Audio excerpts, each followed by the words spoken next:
God is your own wonderful human imagination, and all things are possible to God.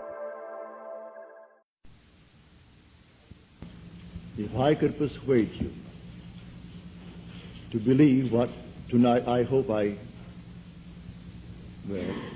will try to, your entire world would change.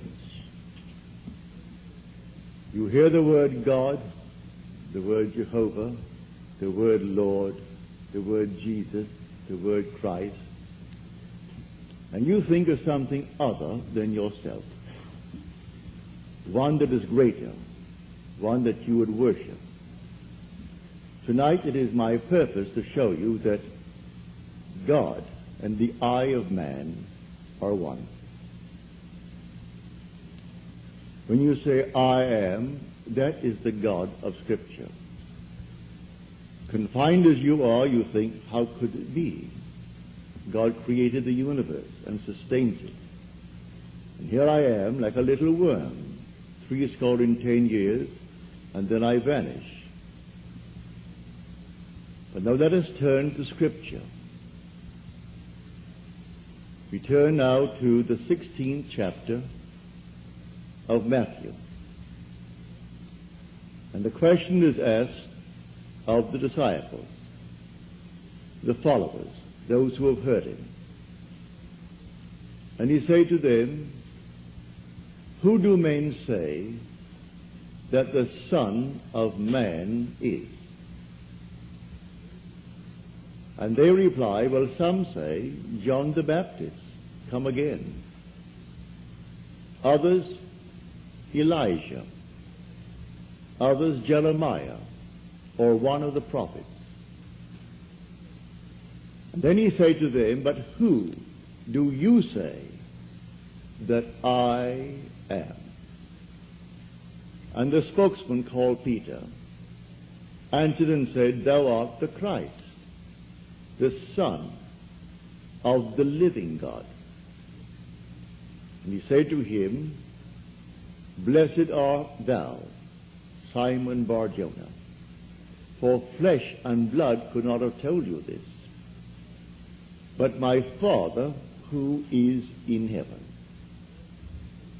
So here he equates the Son of Man with the eye of man, not the organ that sees or through which you see, but your sense of awareness, that I amness, when you are aware of being, your consciousness, your human imagination. So he equates the two. The Son of Man spoken of in the Old Testament and brought forward into the New is nothing more than the eye of man. And he calls it the Christ, and defines Christ as the Son of God.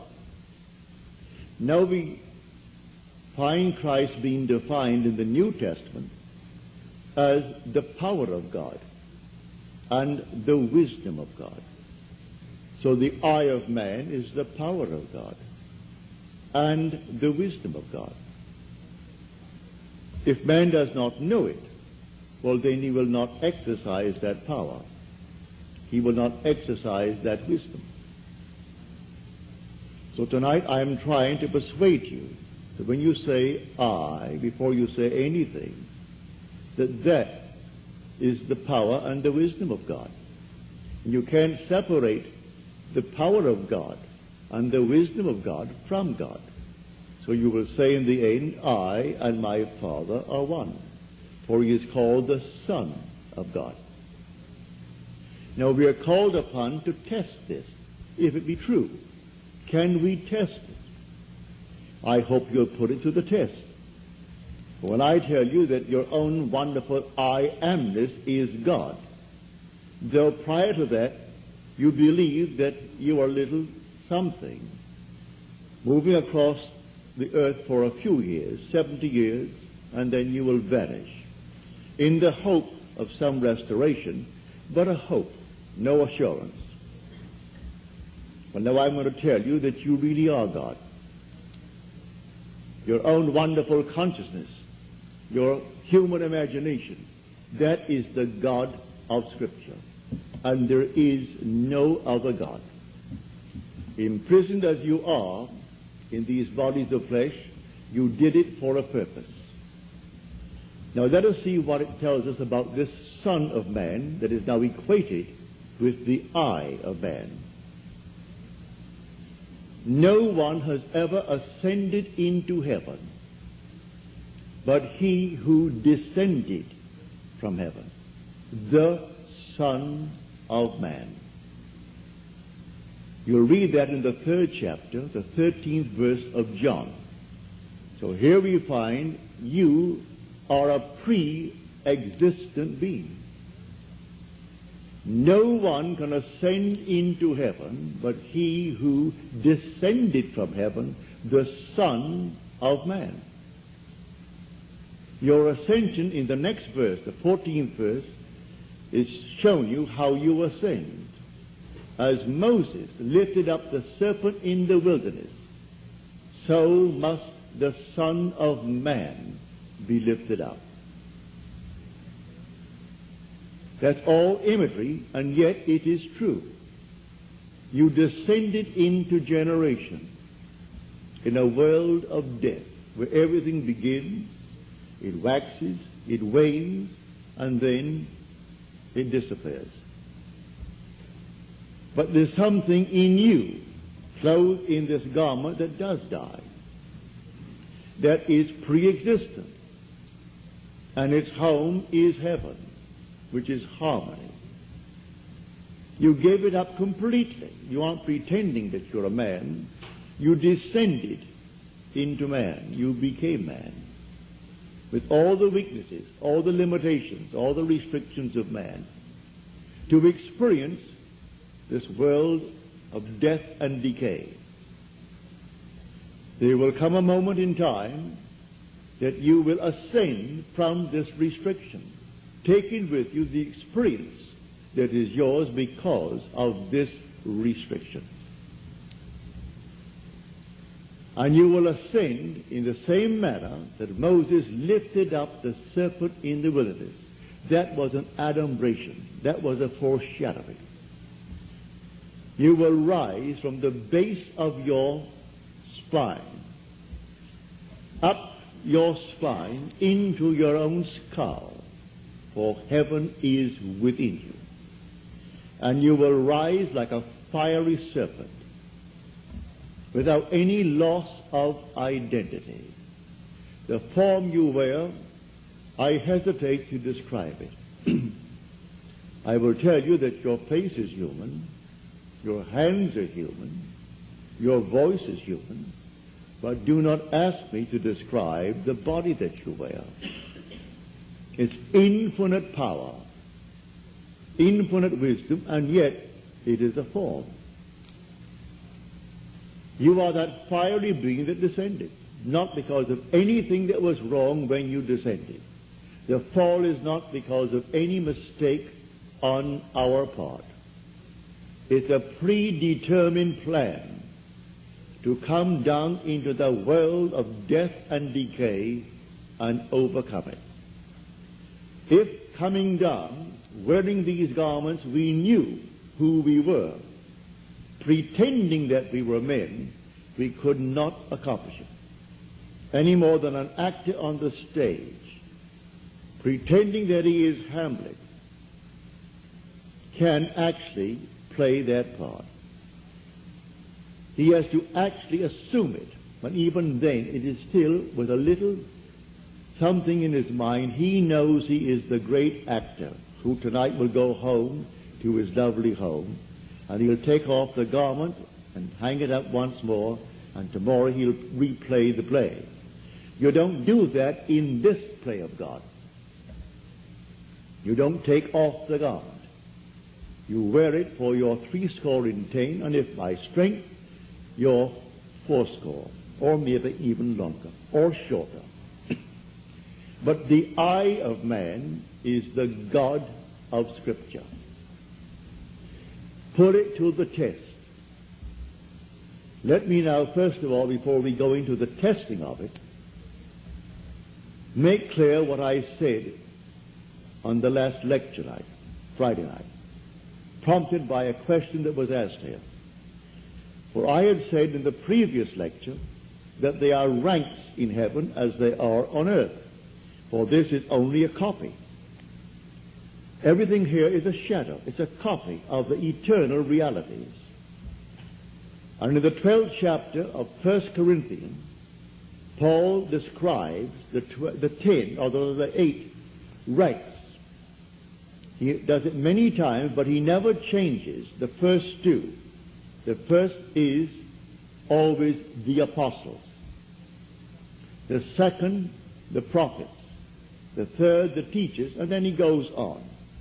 Miracle workers, healers, helpers, administrators, and the speakers in tongues. But he never changes the first and second, the apostle and the prophet. You might think, because I told you I am sent, and the word sent means an apostle, that I am appropriating unto myself a certain first rank. But now, to put your heart at peace, I'm going to quote the 11th chapter of Romans.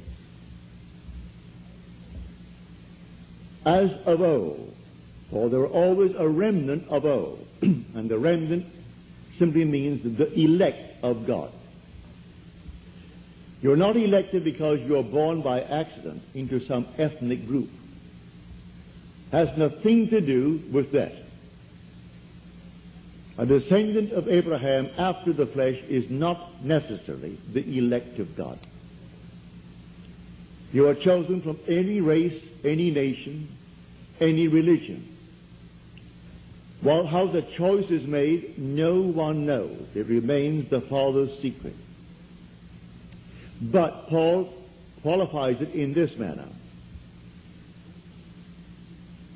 There is a remnant to this day,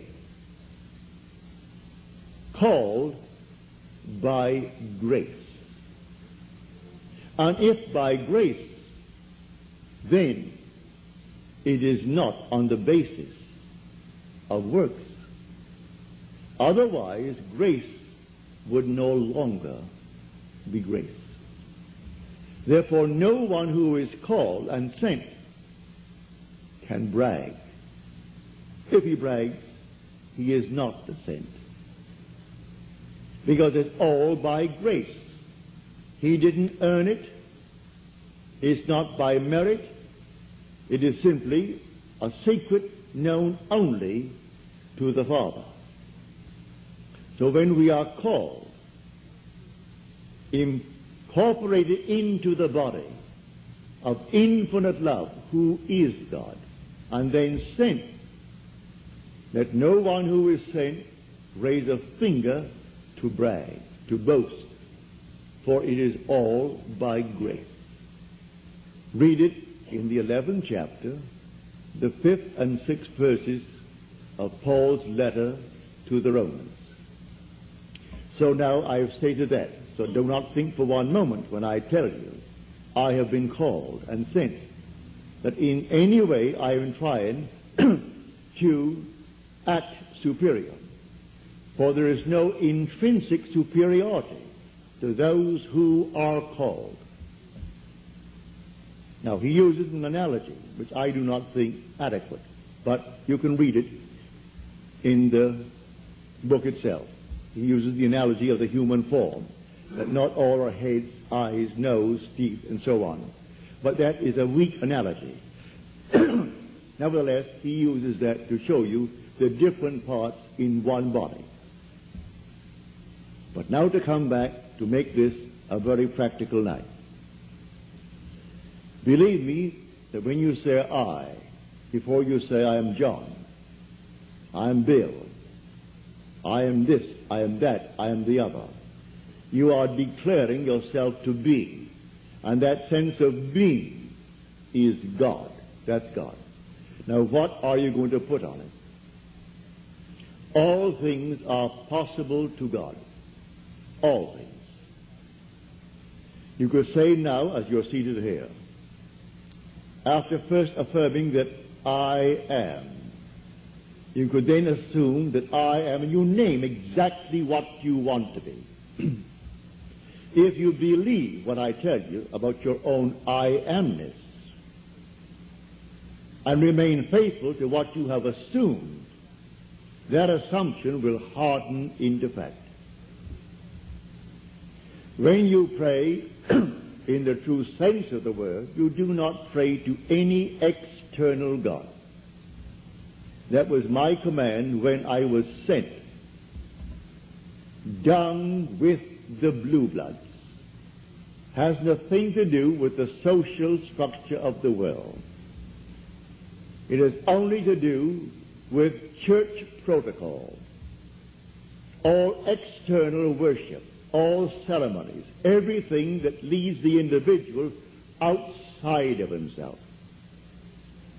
To put a little cross on the wall, or the Morgan David, and then bow before it and see it as something external, is not what Scripture teaches. Buried in the Old Testament there is a pattern.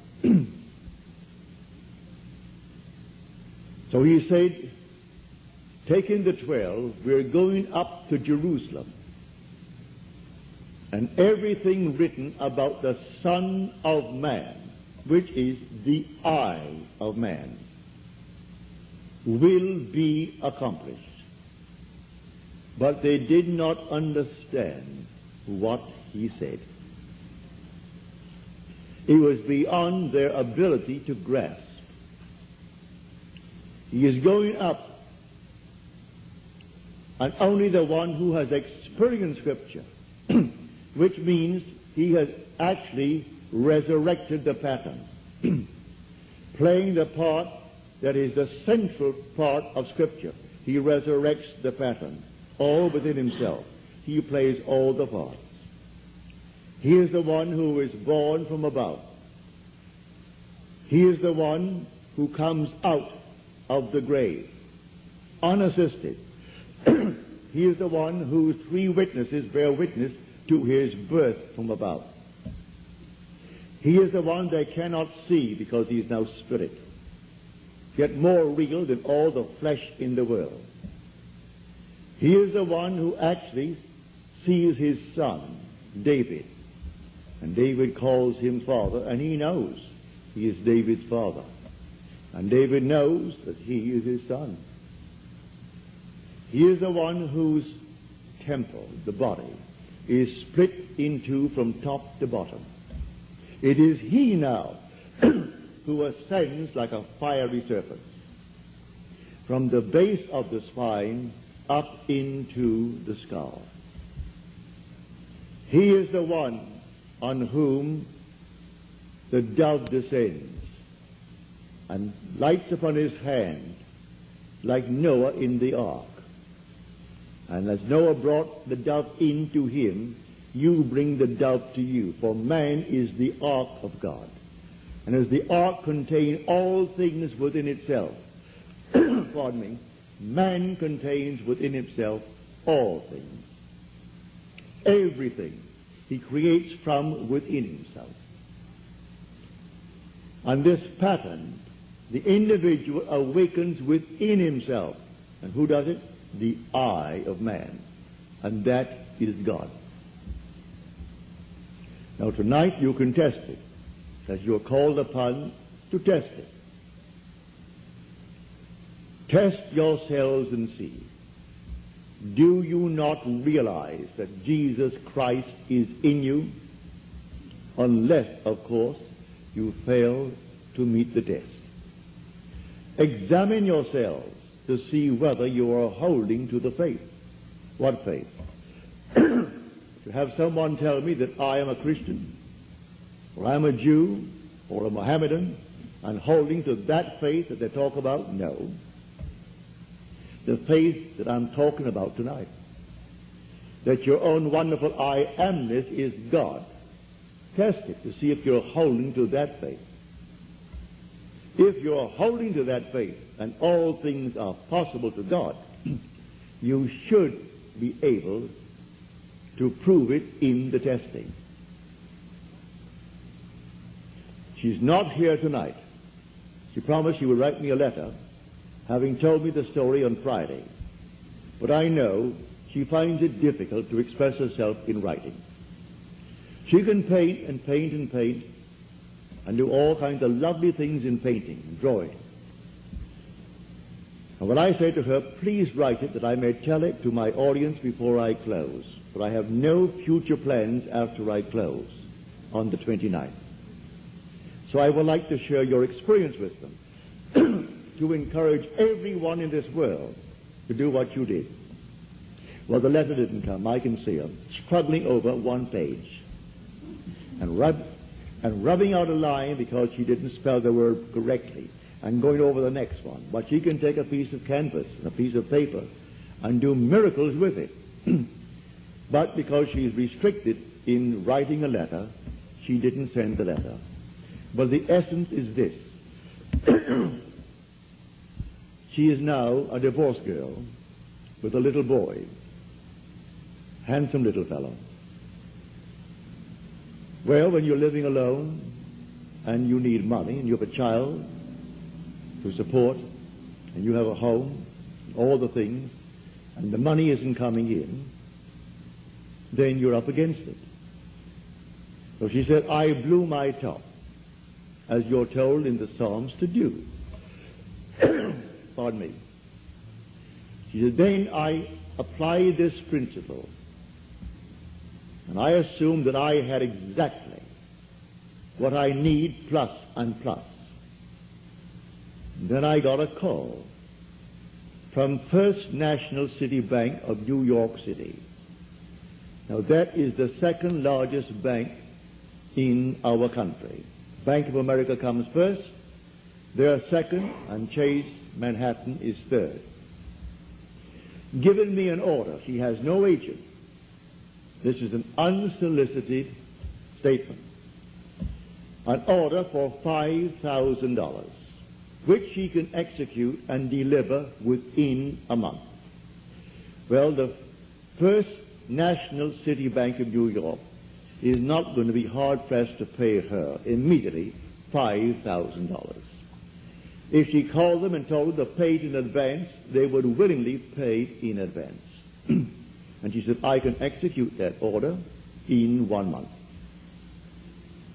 But I want the details. I had hoped she would send me as she promised last Friday, but knowing her restriction concerning the use of words. She can use the brush and use the pen and use the pencil, but she's limited in the use of words. Eventually, she will send it, but I had hoped to have it by tonight. So I could give you exactly what she did. But this is what I do. Having convinced myself through experience, I have come to the conclusion that because I am aware that I am, that is God. For if by him all things are made, and without him is not anything made that is made, and I start from scratch, only imagining a state, and then I boldly assume that it is real, that I am actually experiencing that state now. And then in the not distant future, that state crystallizes in my world. Well, then I have found God. I have found the source of the phenomena of life. My only concern then is to share it with others and tell them, for they're all one. We are one. No one is greater than the other, not fundamentally. In his claims of what he is in the world of Caesar, he has more money, or he has so-and-so and so-and-so, but basically the same creative power in the man tonight behind bars serving life is the same creative power of the one who sentenced him to life. Is the same being. There is only one God. Hear, O Israel, the Lord, our God, the Lord is one. And the word translated the Lord is Yod He Vav He. Properly translated is I am. When you go unto the people of Israel and they ask you, what is his name? And you claim that the God of Abraham and the God of Jacob and the God of Isaac sent you. You say unto them, I am has sent me. That's my name forever. And by this name I shall be known throughout all generations. But man finds it difficult keeping the tense. And so he speaks of thou art, or he is. And he never actually comes down to the fundamental and knows that I am.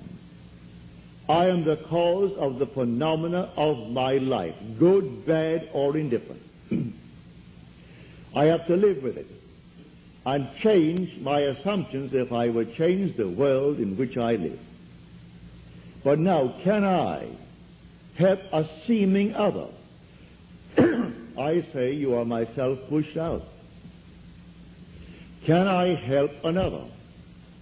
Yes, because there's only one.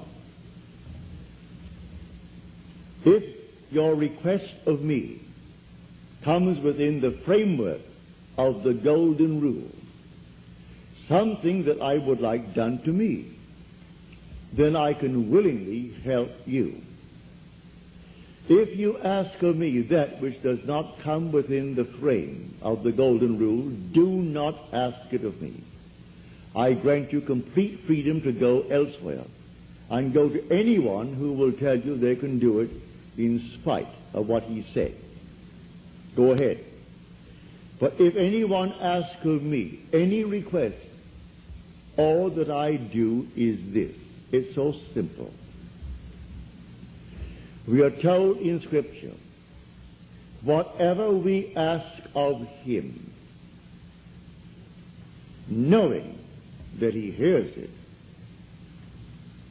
it shall be done for us. If we know he hears it. Well, can you imagine you seated here on the surface of your being, a rational being, knowing something that the depth of your own being that encompasses you doesn't know? So you know, and you think, well, he doesn't know. Well, read that in the story of Ezekiel. You'll read it in the 38th chapter. And these are the elders of Israel that went into the dark room. And they are carving on the walls all gruesome things. And they said within themselves, the Lord does not see us. And the Lord is speaking to his prophet Ezekiel. And he said, the elders of Israel say that I do not see them. And watch what they're doing, making all these abominable things within the great cavern. They will all reap them, because I see everything that the elders of Israel see. But they think because it's dark and it's a cavern, no one knows what he is doing. That God doesn't know it. I have said time and again, there is no fiction in this world. You might have heard the story, and you read the story, concerning the seajacking of the Queen Elizabeth. You might have read the article in Time that some girl at Hunter College wrote that story in detail, and she was so shy when it came to the point to be read, she could not read it. She's a shy, sweet lady with a gift of writing. She wrote that in detail, including those who seemingly participated, a terminal case in cancer, and one who is running away from the law, who has not a thing to gain, and therefore is quite willing to blow the Queen Elizabeth with 2,200 souls aboard. And everything is completely in detail in her fictional story. If imagining creates reality, there is no fiction. So, someone expressed her thought and called the captain while at sea and demanded $1 million and would settle for $350,000. Well, it must have cost them, more than $1 million to stop that huge hulk in mid-Atlantic and then feed 2,200 people 4 times a day for the extra meals that they would have coming to them. Plus all the things that you put it all together, it would cost more than $1 million. And a little girl, possibly writing this for her PhD, or writing it for some reason, and she writes it in detail. They gave her name so you can contact her. They gave the school is Hunter College in New York City, and everything in detail, pardon me, is told in that story. So I tell you, you sit down and write fiction. Need not put it down. My friend wrote fiction. She had a large sum of money coming in, and she went to town within herself, and she wrote in herself and blew her top, as it were.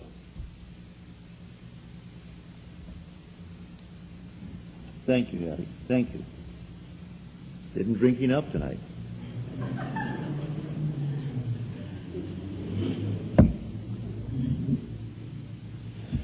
So she, in the depth of her own being, conjured the sum of money that she needed. Beyond, always go beyond. So we are told in the psalm, be angry, but sin not. Commune with your own heart upon your bed and be silent. Yes, blow your top, but do not let the sun go down upon your anger. Be silent as you commune with self. You don't commune with another, for the self of man is God. So be angry, but sin not. Commune with your own heart upon your bed. You aren't communing with another, and then you actually know exactly what you want. And in that state, fall asleep. And in a way that no one knows, and you, in your surface mind, you do not know, it will all come to pass. Everything in the world is created this way, but man does not know it. Who knows tonight who is treading the winepress that is going to cause a change of mind in tomorrow's world? But when they do it, they are intense in the doing it. If you are lukewarm, you're told in Scripture, I'll spew you out. Would that you're either hot or cold. But because that you are lukewarm, I will spew you out. You can't do anything if you're lukewarm. You must be intense about it. You want to be rich? All right, can be rich. You want to be known? You can be known. No matter what you want, but you must be intense about it. And then commune with your own heart upon your bed, and then let it drop. You'll read that in the 4th Psalm, the Psalm of David. So I say to everyone here, believe me, your own wonderful I amness, your consciousness, your wonderful human imagination, that is God. And all that you behold, though it appears without, it is within, in your imagination, of which this world of mortality is but a shadow. So you can change the shadow if you change the object, for you are the light. He said, I am the light of the world. Change the object that you're holding within yourself and identifying yourself with it. Change that object, you're light enough, and you'll cast a new shadow upon the world. So you say, I am, and you name it. And then you say, I am unemployed. No, I am gainfully employed, making more than I've ever made before. Don't ask yourself how and why and through whom. That is not your conscious reasoning mind's concern. If you take the intellectual background, the educational background of those who are making top money in the theatrical world, I doubt that they could pass any college examination. I don't think they could pass any entrance examination to college. Yet they're making $1 million, $2 million a year. Do you think Bob Hope could pass today's examination for entrance into college? Well, all of his material is written for him anyway. Can't even write that.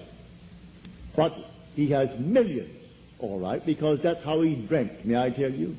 I know the background of the man. A friend of mine who is now gone from this world played in vaudeville with him.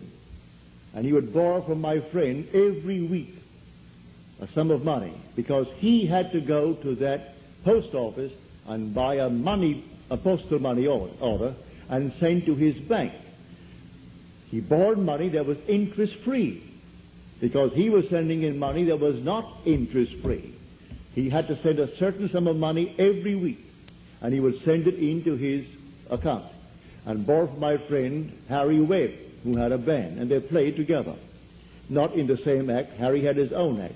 He has a small band. And Harry was the outgoing personality who didn't care about money, and so he wanted money. Hope wanted money. He would loan him the money. He always paid it back the next week and borrowed it again, because he had to have so much in that bank every week. And when they would go into a restaurant and food was left over, like bread and butter, who took it all home? Bob Hope. Bob took all the buns, all the rolls, everything that was there uneaten. He paid for it, and you paid for it. You don't want it, Harry, do you? No. All right, so he took it home. So he has 400 million, so they claim. That was his goal in life. If that's your goal, have it. I speak of another goal. The goal of awakening to who we are. When man awakens from this dream, the whole vast world and all that it contains is as nothing to the being that you are. You came down from heaven, where the whole is yours. As you're told in the 50th Psalm, if I were hungry, I wouldn't tell you, for the world is mine, and all within it. The cattle on 1,000 hills are mine. So why should I tell anyone of my need when it's all mine anyway? I would slay and eat. When you awaken, you don't ask anyone if you awaken from this dream of life. But while you're in it, all right, we're one.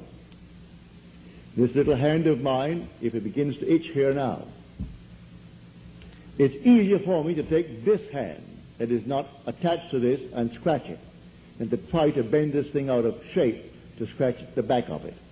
I could rub it here, but why not? This is easier. And take a part of my own being to ease the itch. Because we're all one pushed out. So you can do it. Ask anyone that you trust. May I tell you, he isn't, if he knows how to pray, he isn't going to burst any blood vessel.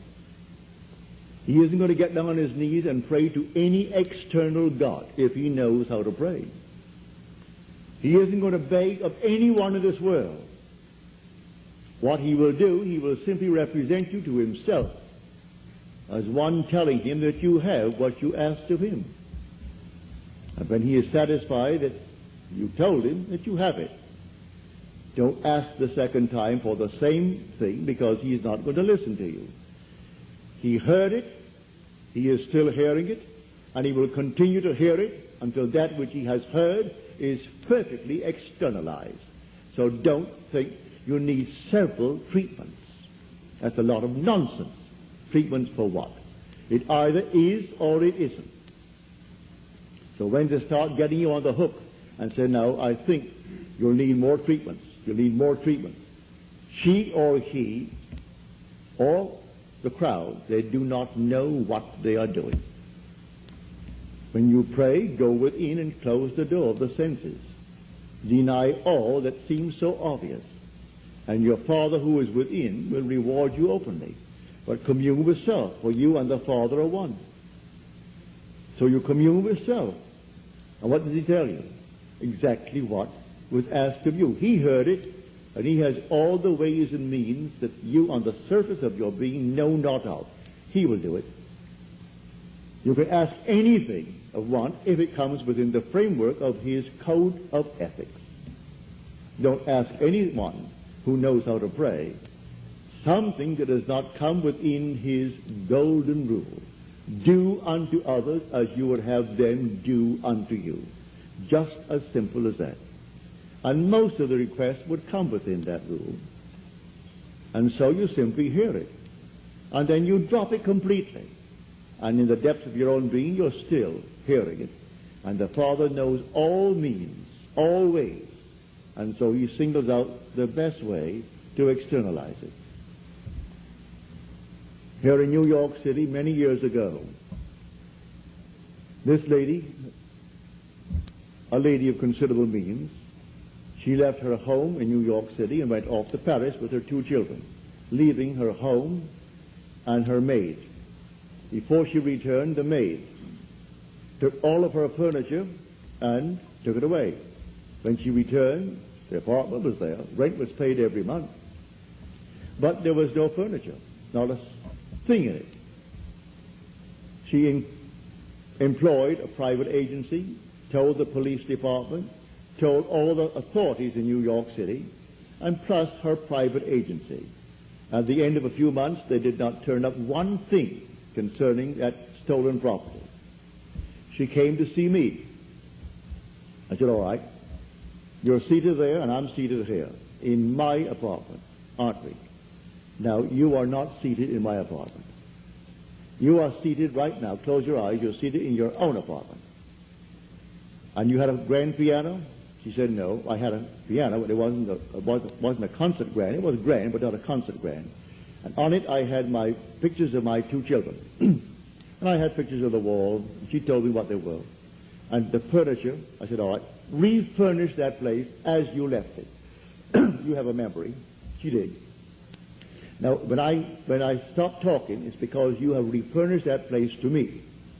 Now, you're going to go in, and you aren't going to see your apartment from my apartment. You're in your apartment.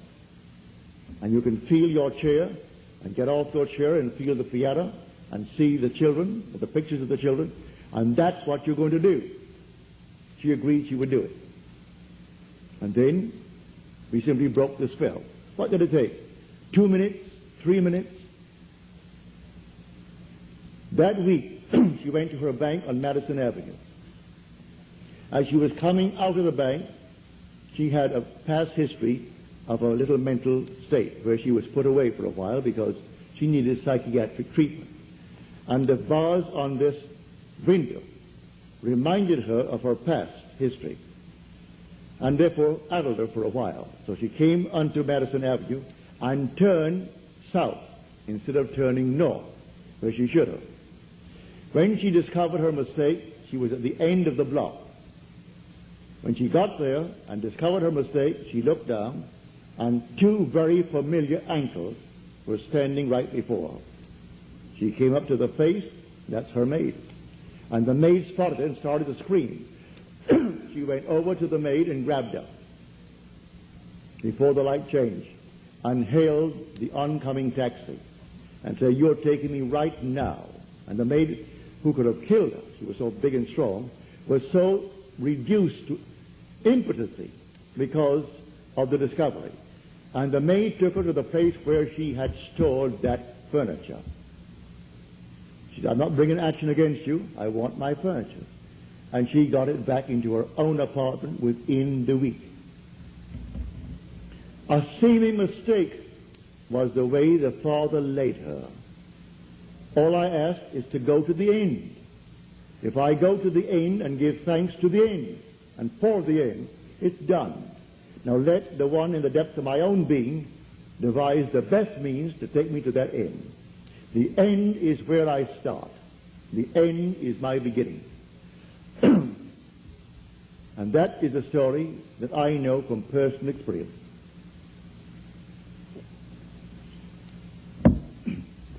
So do not attempt to devise the means and tell the one that you asked to pray for you how it should be done. He will lose all interest and turn his back and say, go elsewhere. You don't go into a doctor's office and tell him what he should do. If you go to him because you trust him, well then you either got to trust him and continue, or you're going to leave him. Well, if you go to someone that you really believe who knows how to pray, don't tell him how to do it and what means should be employed in order to do it. He is going to go to the end if he knows how to pray.